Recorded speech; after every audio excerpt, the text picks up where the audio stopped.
Hi learners, welcome to my channel. So in this video we are going to discuss our new topic Plato's main ideas. So let's get started.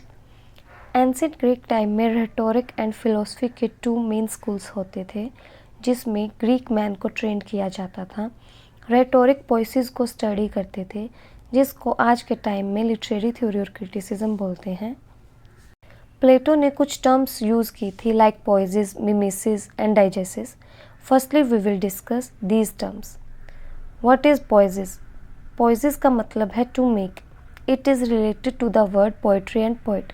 लेकिन Plato और Aristotle के लिए poiesis, Greek term poiesis का अलग meaning है, क्योंकि प्लेटो and Aristotle ने lyric poetry ही नहीं बल्कि ड्रामा, ट्रेजेडी, कॉमेडी इन सब पर थ्योरी दी थी।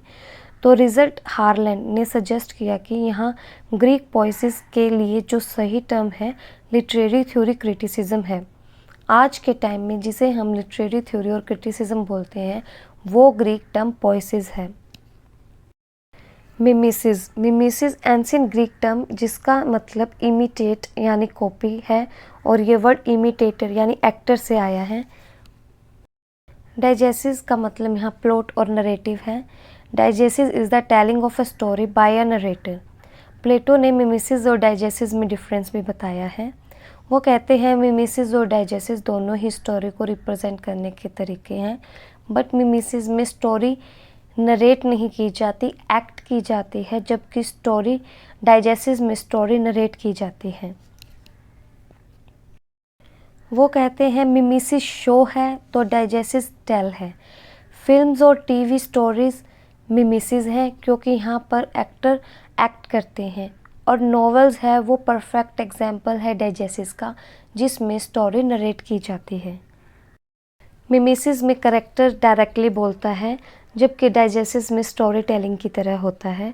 वो कहते हैं मिमेसिस और डाइजेसिस के डिफरेंस से हम ये पता लगा सकते हैं कि ड्रामा मिमेटिक है या डाइजेनेटिक है। ड्रामा पूरा ही मिमेटिक होता है जबकि एपिक मिमेटिक तब होता है जब डायलॉग डायरेक्टली करेक्टर बोले। जो स्टोरी पोइट बोलता है वो डाइजेनेटिक होती है क्योंकि यहाँ कैरेक्टर या एक्टर डायरेक्टली नहीं बोलता है, वो स्टोरी नरेट की जा रही होती है। पोइसिस, मिमेसिस और डाइजेसिस को समझने के बाद अब हम ये टॉपिक इजीली समझ पाएंगे।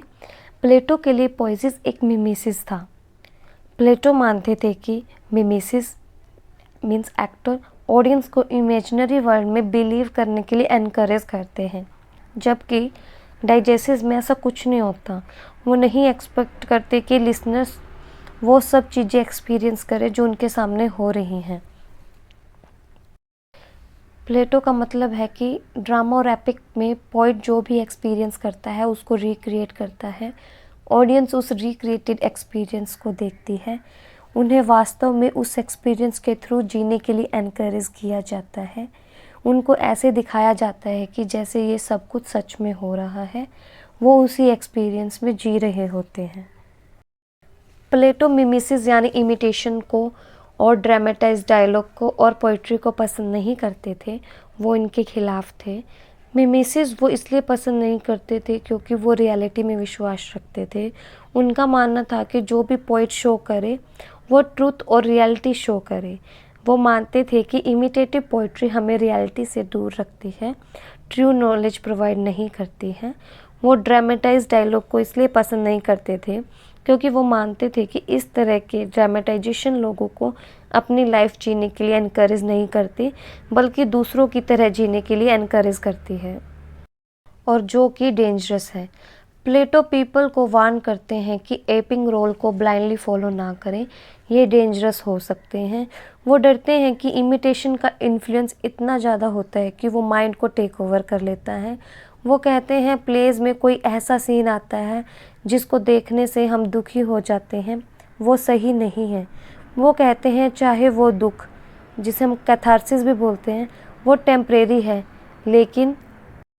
लेकिन वो ऑडियंस को स्ट्रांगली इफ़ेक्ट करता है जिससे वो इमोशनली कंट्रोलेबल हो जाते हैं।